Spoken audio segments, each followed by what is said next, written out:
오늘 본문을 보면 어떤 느낌이 드세요?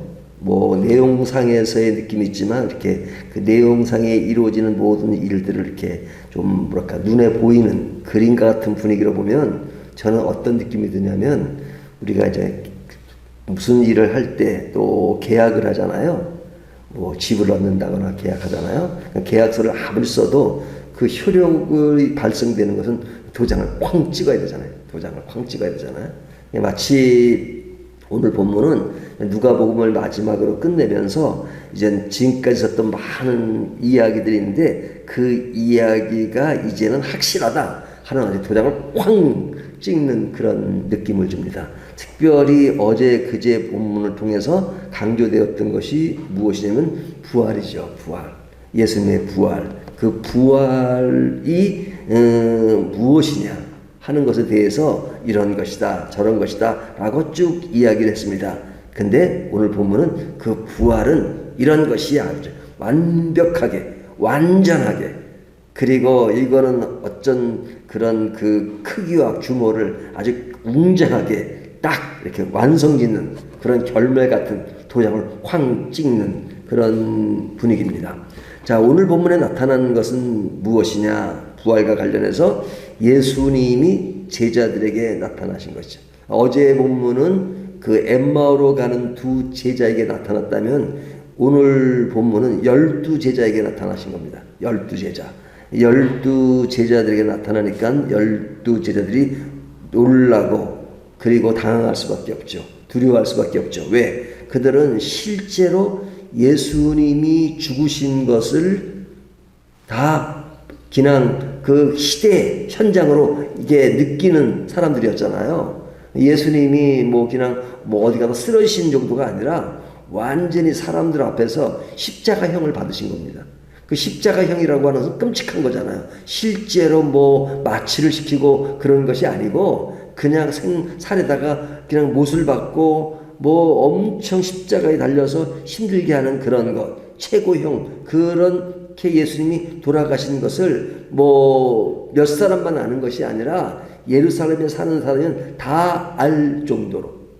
그래서 엠마오로 가는 제자들이 그 예루살렘에 예수님이서 온다니까 예루살렘에서 그 소문을 못 들었느냐라고 말할 정도로 그런 예수님의 사건은 엄청난 실제 사건입니다. 근데 그렇게 죽으신 분이 살아나셔서 제자들에게 나타났으니까 얼마나 이것이 놀랐겠습니까?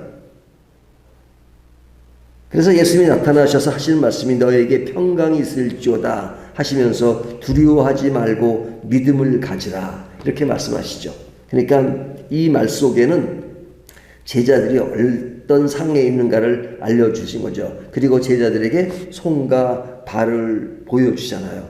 그 못자국을 다 보여주신 것 이것은 실제로 부활하신 것이 확실하다 하는 것을 일깨워주는 것입니다. 제자들도 이것이 실제인가 아닌가를 막 의심할 정도로 이게 영으로 그런 것인가 이렇게 생각하잖아요. 하지만 예수님의 부활은 육체적인 부활입니다. 육체적인 부활. 많은 사람들 중에 이 예수님의 육체적인 부활을 안 믿는 사람들이 많아요. 예? 근데 예수님은 실제로 육체적으로 부활하신 것입니다.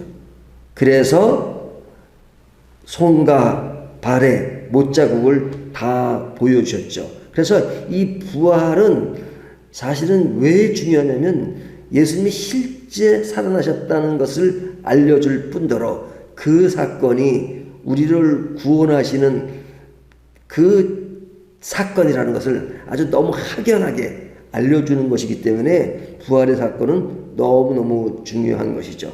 그래서 예수님이 그 부활의 사건이 그런 어떤 실제적인 죽었다가 살아나신 것으로만 알려줄 뿐 아니라 그동안 있었던 몇천 년 동안 성경을 통해서 그것이 예언되고 성취되었다는 것을 너무너무 분명하게 이야기해 주십니다. 그 이야기해 주는 것이 44절에 보면 제자들에게 하시는 말씀이에요. 또 이르시되 내가 너희와 함께 있을 때 너희에게 말한 바 이것은 예수님이 실제 3년 공생애를 사시면서 제자들에게 늘 말씀하신 내용이에요. 그러면서 그 말씀이 실현되는 것은 예수님 당시에 말씀하신 것이 전부가 아니라 그 전부터, 그 전에 어떤 말씀이 있었어요? 곧 모세의 율법과 선지자의 글과 시편의 나를 가리켜 기록한 모든 것이, 자, 여기 모든 것이 무엇을 말하죠? 모세의 율법과 선지자의 글과 시편, 이것이 무엇을 말하죠? 구약성경. 구약성경입니다. 구약성경은 어떻게 이루어졌느냐? 이렇게 이루어졌죠. 율법과 선지자의 글과 시편. 예수님은 세 개로 딱 분할해서 말씀하셨어요. 보통 일반적으로는 네 개로 분할해서 얘기하죠. 역사서, 모세 율법, 선지서, 그리고 시편, 이렇게 말합니다. 하지만 여기서 세 개로 나눈 것도 지금 예수님이 분류하신 거죠. 그러니까 모세 율법을 통해서 무엇을 말씀하신 거예요? 율법은 죄를 깨닫게 하는 거잖아요. 죄를 깨닫게 하는, 죄를 깨달으면서 그 죄는 그 율법으로 구원 얻을 수 없다. 그래서 그리스도께로 가거라 하는 차원에서 율법은 그 모든 초점이 그리스도를 향해 있습니다. 또 선지자의 글은 뭐예요? 계속 예언을 하잖아요. 메시아가 오실 것이라고 하는 것. 그리고 시편은 다윗의 시나 또 뭐 거기에 많은 등장하는 사람들의 시를 통해서 정말로 앞으로 오실 주님에 대한 예언이 들어있고, 그리고 감성을 이야기하고 있잖아요. 그러니까 성경 모두가 주님을 이야기하는 것입니다. 그러니까 성경의 그 모든 말씀이 성취되었다. 예언이 이루어졌다. 근데 이루어진 것을 너무 확실하게 드러내는 것은 뭐예요? 이런 말씀이 부활을 통해서 확증하는 그런 내용들이잖아요. 그러니까 이런 것이 너무너무 분명하고 확실하니까 제자들에게 무엇을 이야기하시죠? 너희는 이제 증인이 되라 이거죠. 증인이 되라. 그래서 이 증인이 되어서 이것을 전해라. 그 전하는 것은 뭐냐? 이미 예수님의 말씀을 통해서 전하고, 구약에 예언된 것을 전하고, 그리고 예수님 실제로 십자가에 죽으시고 부활하신 것으로 전하라. 그러니까 이런 모든 일이 지금 막 이렇게 흩어져 있던 것들이 하나로 딱 직결되는 거죠. 예수님을 따라가는 제자들이 예수님을 따라갈 때는 뭐가 뭔지를 잘 몰랐어요. 십자가가 무엇인지, 부활이 무엇인지 예수님은 그렇게 많이 말씀하셨음에도 실감 있게 느끼지를 못했거든요. 그리고 예수님이 하시는 그 메시아로서 구약에 예언된 것과 이렇게 하나에 이렇게 연결되는 것이 실감나지 않았거든요. 그런데 지금 본문에서 너무 명료하게 지금같이 막 조각조각 있었던 그 모든 것들을 하나로 탁 이게 모으는 거잖아요. 그러니까 구약의 모든 것을 이야기하고, 십자가가 무엇이며 부활로서 십자가가 어떻게 확증되는가 하는 것들을 너무너무 명료하게 이야기하십니다. 어떻게? 실제로 부활하셔서 제자들 앞에 나타나신 그 주님을 통해서 이야기하니까요, 너무너무 분명하지 않겠어요? 근데 여기에 한 두 가지를 더 추가합니다. 추가하는 것이 뭐냐면 예수님이 승천하실 거라는 거예요. 승천. 근데 예수님이 승천하시는 것까지 나오잖아요. 오늘 본문은 끝에 보내 간단하게 나오지만 마태복음에 보면 더 길게 나오잖아요.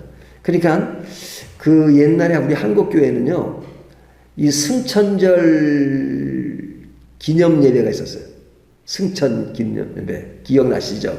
그러니까 우리가 요즘은 뭐 성탄절, 부활절 예배 뭐 이런 거 드리잖아요. 하지만 옛날에는 승천 예배. 예? 그러니까 사실은 이 승천한다는 것은 제자들이 예수님이 죽으셨다가 살아나신 것도 너무너무 놀라운 일이지만, 제자들이 보는 앞에서 하늘로 올라가시는 그거는 사실 또 그것만큼 실감나는 거 아니겠어요? 그러니까 예수님의 제자들은 사도행전에서 너무 분명하고 확실하게 열정적으로 복음을 전하는 사도가 된 것은 그 정도 보고도 참 전하지 못하면 안 되겠다는 생각이 들 정도예요. 너무너무 명료해요. 올라가신 주님을 보고, 살아나신 주님을 보고, 십자가에 죽으셨는데 진짜 끝이라고 생각했는데 살아나신 그 주님을 생각하면 너무너무 엄청난 것이죠. 예수님이 올라가신 것을 보는 것이다. 이것이 영으로만 올라간 게 아니에요. 실제로 육신으로 올라가신 거예요. 근데 올라가시면서 너무너무 놀라운 약속을 하나 하셨죠. 그 약속은 뭐냐면 내가 너에게 성령을 보내줄 것이다. 성령. 그러니까 기독교의 굉장히 큰 핵심 중에 하나는 성령입니다. 왜 성령이냐면 모든 종교, 기독교를 빼놓은 다른 종교, 물론 기독교 계열의 뭐 천주교 이런 거 말고 일반 종교를 보면요, 다들 뭐 자기 노력이라든지 그 다음에 자기 철학이라든지 이런 거잖아요. 하지만 기독교의 가장 큰 핵심 중에 하나는 뭐냐면 하나님이 살아계신다는 것이고 하나님이 역사하신다는 것이고 그 역사의 장면을 예수님 당시에는 예수님을 통해서 하나님이 인간 되심으로 보여주시고 그 다음에 오늘날 우리들에게 역사하시는 것은 성령을 통해서 역사하시는 겁니다. 그러니까 성령의 임재와 성령의 역사.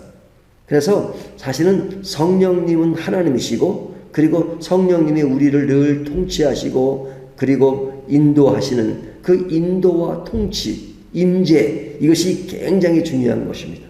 그래서 아쉽게도 한국교회는 이런 임재와 하나님의 통치, 성령님의 통치보다는 자꾸만 성령님의 어떤 그런 초자연적인 능력에만 강조된 건 되게 아쉬운 부분이에요.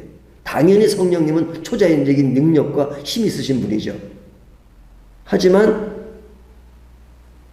우리의 삶 속에 늘 임재하셔서 우리를 선한 길로 인도하시고 예수님을 믿도록 만들고 우리에게 의심이 있던 우리들이 성령 안에 거하면서 항상 그런 은혜 안에서 기쁨이 넘치고 그리고 내가 내 삶을 내 마음대로 사는 것이 아니라 성령님의 의존돼서 살 때 우리의 삶에 가치가 있다는 성령님의 통치, 가슴, 임재 이런 것은 많이 강조되지 않았어요.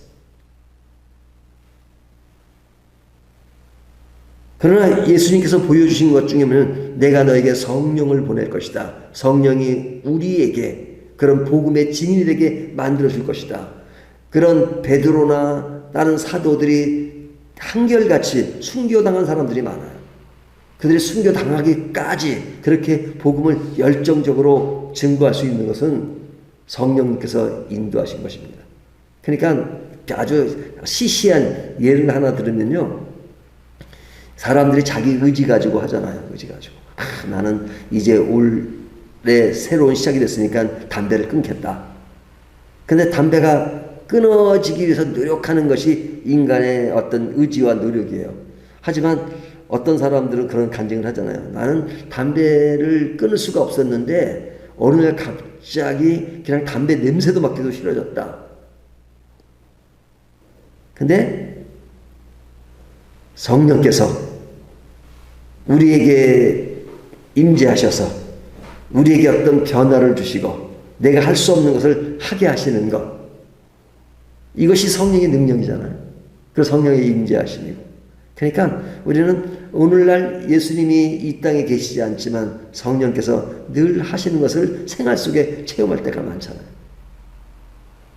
그렇기 때문에 이 부활의 사건은 예수님이 누구신가 하는 것을 너무 명료하게 말씀해 주신 것이고 그리고 예수님의 부활은 부활 사건으로 단회적으로 끝난 것이 아니라 계속해서 부활의 의미와 가치와 그 안의 속성의 의미들을 오늘날 사람들도 계속 이어지는 것을 말씀해 주는 것입니다. 예수님이 실제 행하셨던 부활의 능력, 승천 그리고 이제 모든 것을 실제로 행하게 해주실 성령께서 너희를 해줄 것이다 하고 그냥 도장을 쾅 찍어놓고 오늘 우리들에게 말씀하시는 것이죠. 이것이 그 당시 시대로 끝나는 것이 아니라 오늘 우리들에게도 부활이 얼마나 중요한 의미를 가지고 있는가. 그러니까 예수님을 우리가 증인으로 전할 수 있고 또 확실하게 말할 수 있는 것은 이런 것이 하나의 그런 소설로서의 이런 이야기가 아니라 실제로 일어난 역사적인 사건으로 제자들이 보는 앞에서 예수님이 올려가셨고, 그리고 너희가 본 대로 오실 거라는 약속을 주시고 오실 때까지 성령께서 너희를 인도하실 것이다 하는 것. 그러니까 우리 인간으로 보면 늘 부족하고 넘어질 수밖에 없지만 성령께서 오늘도 붙잡아 주시잖아요. 저는 설교자로서 설교를 준비하고 늘 그러잖아요. 근데 어떤 때는 설교를 준비를 많이 해놓고서도 설교가 힘들 때가 있고, 어떨 때는 설교 준비가 아직까지 부족하구나 그럴 때도 있지만, 어떨 때는 그 설교가 더욱더 막 넘치고 은혜가 될 때가 있어요. 그럴 때마다 느끼는 게 성령께서 해주시는구나 하는 것을 이렇게 느낄 때가 참 많아요. 그렇기 때문에 늘 설교를 할 때 기도를 하는 것은, 마음속으로 기도하는 것은 오늘도 성령께서 이 모든 것이 바로 나갈 수 있도록, 바로 전할 수 있도록 잡아주십시오 라고 기도하는 것은 지금도 역사하시는 하나님이시기 때문에 그렇습니다. 오늘도 그 하나님을 믿고 따른다는 것이 그냥 막연하게 이미 지워진 것들을 그냥 글로 읽는 정도의 신앙이 아니라 지금도 하나님은 여전히 역사하시는 하나님이라는 것. 그것 때문에 우리가 힘있게 살 수 있는 것이 아닐까요? 그런 복음의 증거자가 되는 저와 여러분이 되시기를 주님의 이름으로 축원합니다.